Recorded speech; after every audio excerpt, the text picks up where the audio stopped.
안녕하세요. 미국 주식으로 은퇴 준비하기입니다.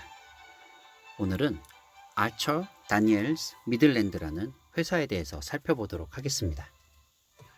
우선 사이트에서 제공하는 가장 최근의 기업 연구 자료를 살펴보도록 하죠. 한국어로 바꿔줄게요. 트랜슬레이트 누르고 코리안으로 바꾸고. 아처 다니엘스 미들랜드 1931년 이후 중단 없는 배당금. 제목은 되게 좋네요.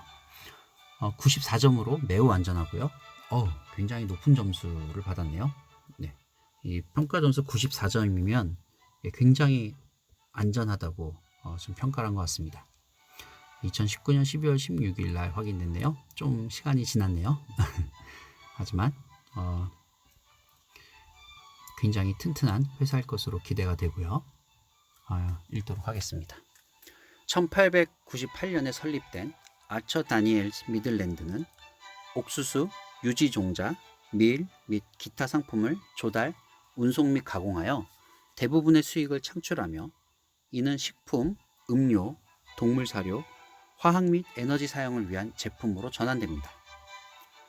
이 회사의 최종 제품에는 식물성 기름, 단백질 가루, 밀가루, 옥수수 감미료, 전분, 에탄올 및 기타 식품 및 사료 성분이 포함됩니다. ADM, 이 아처 다니엘스 미들랜드 회사에 대한 어떤 간단히 요약된 그림이 지금 나오고 있고요. 필요하신 분은 참고하시고요. ADM은 옥수수 가공과 같은 저수익, 자본 집약적 사업에서 영양과 같은 고수익 영역으로 점차 다양화되고 있습니다. ADM은 2014년에 영양 사업에 진출했으며 이 사업부가 2024년까지 회사 전체 영업이익의 25%를 창출할 가능성이 있다고 믿습니다. 회사는 사업을 다음과 같은 세 가지 부문으로 구성합니다. 하나는 AG 서비스, AG가 무슨 의미인지 잘 모르겠네요. 그 다음 오일시즈, 기름 쪽인 것 같은데요. 오일 기름. 유틸리티 ADM의 글로벌 곡물 엘리베이터 및 운송 네트워크는 농업 상품을 식품 사료, 재료 및 원료로 효율적으로 구매, 저장, 청소, 운송 및 재판매합니다. 지금 저장하고 운송하는 그런 사업을 얘기하는 건가요? 농업 가공 산업을 위해 유지 종자 사업은 콩 및 기타 부드러운 종자를 시작, 운송, 분쇄 및 가공하여 식품, 동물 사료, 재생 가능한 연료 및 산업 제품에 사용되는 단백질, 식사 및 오일로 만듭니다. 운송 및 말고도 뭔가 오일을 만들고 연료도 만들고 뭔가 되게 다양하게 많이 하네요. 에이지가 어그리컬처인가? 네, 지금 한 부분은 굉장히 이것저것 다양한 내용을 좀 담은 것 같아요. 그리고 가장 매출의 75%를 여기서 차지한다고 합니다. 탄수화물 솔루션, 옥수수와 밀을 전분과 감미료 및 바이오 제품으로 전환합니다. 감미료에는 설탕보다 저렴하기 때문에 청량음료, 시리얼, 빵과 같은 제품에 사용되는 고과당 옥수수 시럽이 포함됩니다. 전분은 또한 식품 생산 및 ADM의 바이오 제품 작업을 위한 공급 원료로 사용됩니다. 여기서는 탄수화물 솔루션이라고 합니다. 네, 옥수수와 밀을 사용해서 탄수화물 솔루션 사업이 있고요. 그 다음에 영양 쪽이죠. 이게 차후에 25%까지 차지할 거라고 기대하고 있는 사업이죠. 인간 영양, 식품 제조업체에서 사용하는 특수 성분 및 향미료, 동물 영양, 항생제, 프로바이오틱스, 효소, 보충제 등 동물 질병 치료 및 예방용으로 구성된 건강 및 웰빙, 식품 안전, 맞춤형 영양, 유전체약, 생체 재료 등. 회사 매출의 약 45%는 미국에서 발생하고 나머지는 대부분 유럽, 케이맨 제도 및 기타 외국에서 발생합니다. 아처 다니엘즈는 1931년부터 중단 없이 배당금을 지급했으며 연간 배당금을 40년 이상 늘려 배당 귀족이 되었습니다. 비즈니스 분석이네요. ADM과 같은 식품 회사에 대한 기본 투자 논문은 간단합니다. 누구나 먹어야 합니다.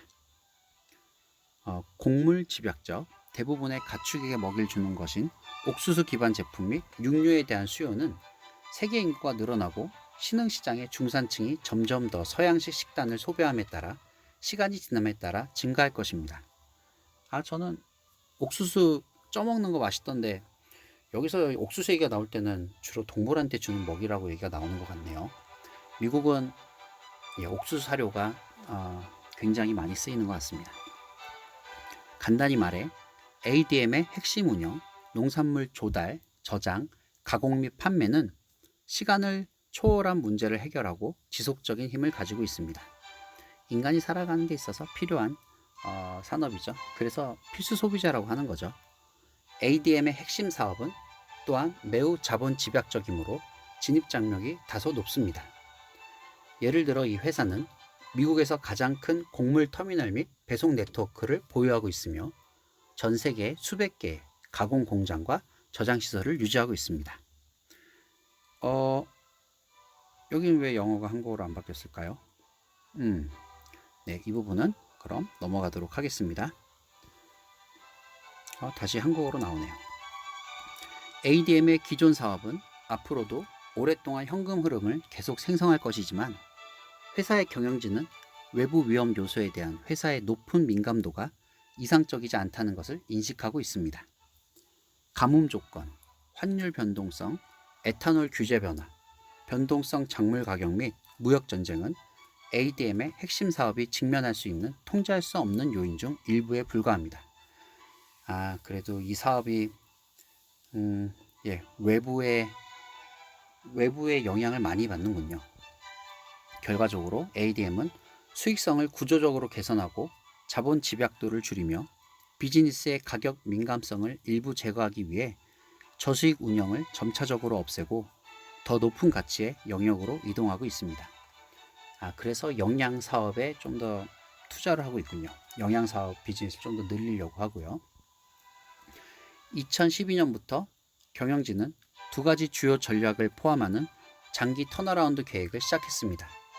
첫째, ADM은 비핵심 사업, 즉 마진이 가장 낮은 사업을 매각하고 특히 특수식품 분야에서 수익이 높은 여러 사업을 인수하도록 자본을 제할당합니다. 이 기간 동안 ADM은 포트폴리오에 맞지 않는 사업에 약 25억 달러를 매각하고 영양 부분을 만드는데 약 75억 달러를 투자했습니다. 주요 거래에는 2014년 7월 천연재료 회사인 와일드 플레이버스의 30억 달러 구매와 2019년 1월 동물 영양 솔루션 사업 네오비아의 18억 달러 인수가 포함되었습니다. 새로운 사업을 할 때 그쪽 사업에서 이미 하고 있는 회사들을 사버렸군요. 농업 가공 및 운송과 달리 이러한 비즈니스는 고유한 가치로 인해 더 높은 고객 충성도를 누리고 있습니다. 자본 집약도가 낮고 수익성이 높으며 예측 가능한 성장을 제공합니다. 또한 ADM의 주소 지정 가능한 시장을 확장합니다. 뉴트리션, 월드 클래스, 스페셜티 인그리디언트 비즈니스. 보시면 ADM에서 투자자 프레젠테이션 할 때 썼던 내용이라고 하는데요. 참고하시고요. 영양 부분은 ADM의 2018년 영업이익의 10%를 차지했으며 경영진은 이 사업이 2024년까지 회사 수익의 25% 이상을 차지할 가능성이 있다고 믿습니다. 중요한 것은 ADM이 이미 도달하는 데 필요한 모든 기술을 갖추고 있다고 믿는 것입니다. 추가 대규모 인수는 성장 계획의 일부가 아닙니다. 전반적으로 ADM의 점진적 비즈니스 변화는 매력적으로 보이며 하드 자산 세트는 복잡하기가 매우 어렵습니다. 경영진의 보수적인 자본 배분 계획과 결합되면 회사는 순환성에도 불구하고 40년 이상 연속 배당금을 늘릴 수 있었습니다. 그래도 지금까지 경영진이 잘 운영을 해왔네요. 40년 이상 연속 배당금을 늘렸다고 하네요. 그러나 비즈니스는 여전히 제어할 수 없는 여러 거시적 요인에 의존하고 있습니다. 그쵸? 외부의 영향을 많이 받는 산업 분야였죠. ADM은 일반적으로 근본적으로 견고한 소득주지만 여전히 투자자가 고려해야 할 몇 가지 우려사항이 있습니다. 첫째, 회사는 경쟁이 치열한 분야에서 운영됩니다.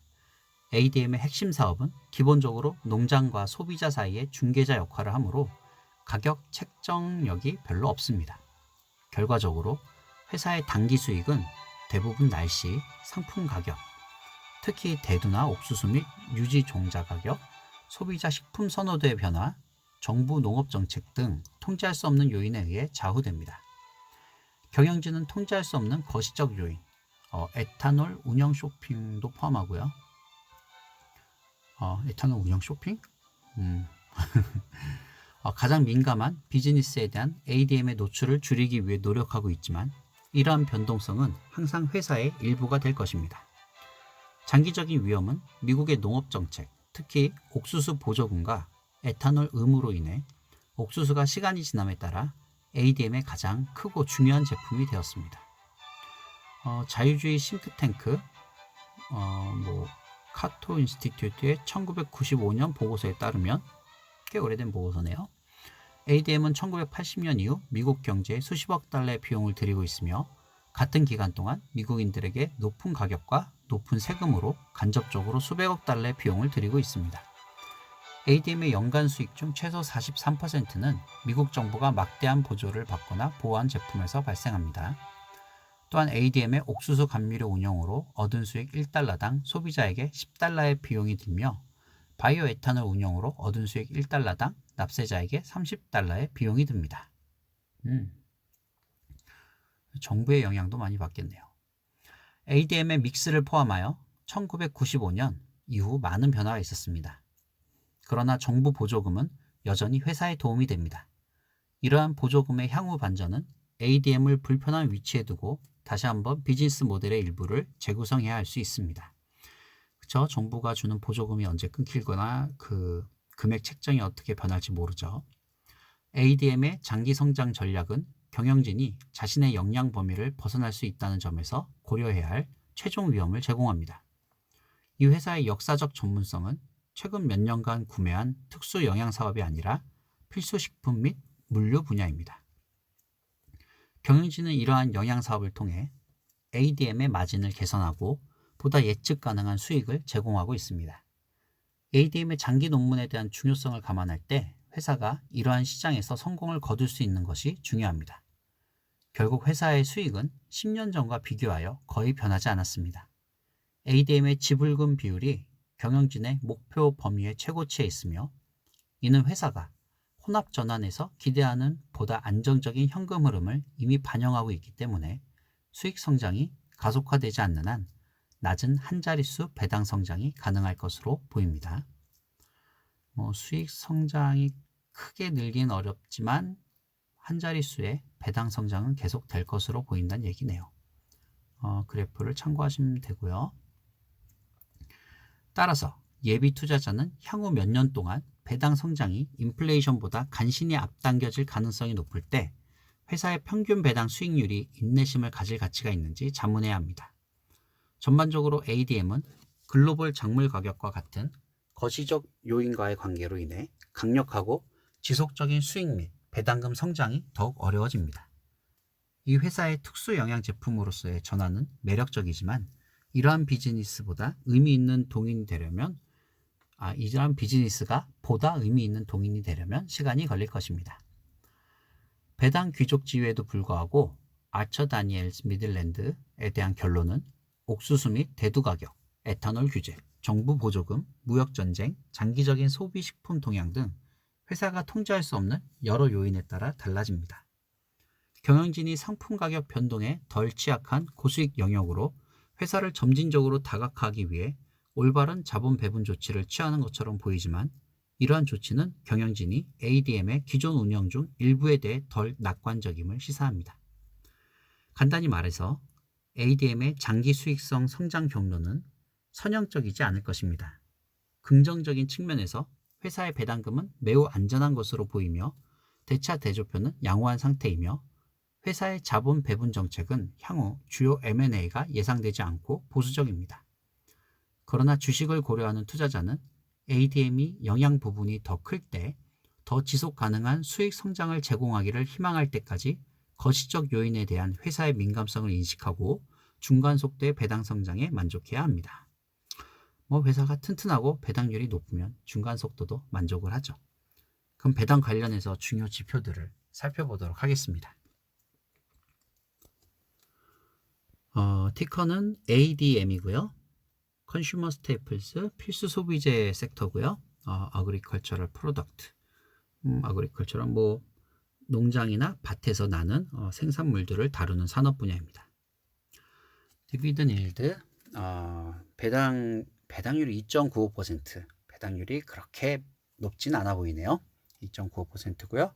하지만 배당 안정성 평가는 94점으로 굉장히 안전하다고 합니다. 배당금 성장률은 3%로 굉장히 천천히 증가하고 있고요. 그래도 증가를 했네요. 가격은 주가는 매번 항상 좀 변화가 있지만 $48 정도입니다. 시가총액은 27조고 베타는 변동성이죠. 변동성은 거의 1 정도네요. 1 정도면 안정적이라고 보면 됩니다. 에버리지라고 하고요. 이 부분은 샘플 포트폴리오에서 아처, 다니엘스, 미들랜드가 차지하는 비중을 보여주고 있고요. 그 다음에 이 부분은 디비던 세이프티는 이 배당 안정성 평가에 대한 점수가 2020년 8월 13일 날 다시 한번 확인됐다고 하네요. 그리고 이 기업 연구 부분이 조금 전에 같이 살펴본 부분이고요. 배당 관련해서 이제 키 매트릭스 중요 지표들을 보면 배당이 안전한 이유가 있었네요. 페이아웃 레이티오 배당 성향이 39%로 굉장히 작네요. 그러니까 이게 낮을수록 좋은 거니까 컨슈머 스테이플즈에서 필수 소비재 중에서 되게 낮은 다른 경쟁사에 비해서 굉장히 낮은 편이라고 하네요. 포워드 페이아웃 레이티오도 46%로 굉장히 낮고요. 에비타에 대한 어떤 부채 비율도 2.67로 낮은 편이고 캐피탈에 대한 부채 비율도 33%로 낮은 편이고 부채가 굉장히 적은 튼튼한 회사군요. 그리고 디비든 스트릭 배당금의 역사는 45년 이상 배당을 줄이지 않고 계속 이어왔네요. 그리고 금융위기 때도 배당을 증가한 이력이 있고요. 이번 코로나 때도 문제없이 배당을 줄 수 있어 보입니다. 디비든 그로스 배당금 성장률을 살펴보면 이번 연도에 3%로 조금 올려줬고요. 그 다음에 작년에 5%, 작년이 아니구나. 지난 5년간 5%, 그다음 지난 20년간 11%가 올랐고요. 아무래도 오랜 시간 배당을 조금씩 올리다 주다 보니까 많이 올려주긴 어려운 것 같네요. 충분히 이해하고요. 디비든 그로스 스트릭은 보자. 한 번도 배당을 동결시킨 적도 없네요. 그냥 계속 45년 동안 배당을 꾸준히 올려줬군요. 바람직합니다. 그리고 45년 이상 배당을 줄인 적 없이 계속 줘왔고요. 이 회사 같은 경우 분기별로 배당을 주는데 March, June, September, December 그러니까 3월, 6월, 9월, 12월에 배당금을 줍니다. 마지막으로 밸류에이션 부분을 보죠. ADM 같은 경우 지난 5년간 평균 3.09%의 배당률이었었는데 지금 2.95로 조금 줄었네요. 아무래도 지금 주가가 좀 올라서 줄은 것 같고요. 그리고 PER 같은 경우 14였는데 15가 됐네요. 지금 만약에 이제 오랫동안 투자하실 분 같으면 지금이 그냥 페어한 가격이다. 지금이 괜찮은 가격이다라고 얘기하고 있습니다. 그럼 오늘 좋은 하루 되시고요. 우리 모두 돈으로부터 자유로워지길 기도합니다.